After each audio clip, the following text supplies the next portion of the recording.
What we eat, how we eat, is probably one of the major factors in how the face grows correctly or not. And it all starts with nasal breathing. If the child or the adult isn't nasally breathing all the time, there's going to be corrupted growth or even corrupted remodeling.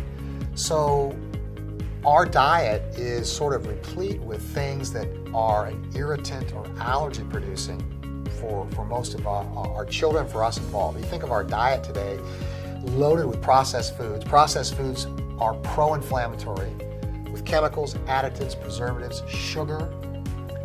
The oils that are in processed foods are damaged and unhealthy. All of that leads to inflammation.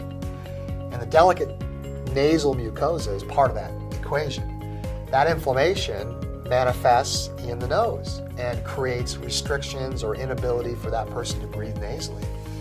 That is the key issue, is that we don't have a robust population of people who breathe nasally, largely because they have some exposure in their diet from the food they eat, but it also could be the airborne content. It could be dust, mold. Mold is huge. Pollen, all the things we know about. Chemicals that are irritants that we use around the house.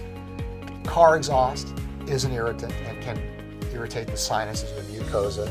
Certainly we know pollens and mold and dust and all of that stuff can create a reaction where you have an inability to breathe through the nose. It's so critical.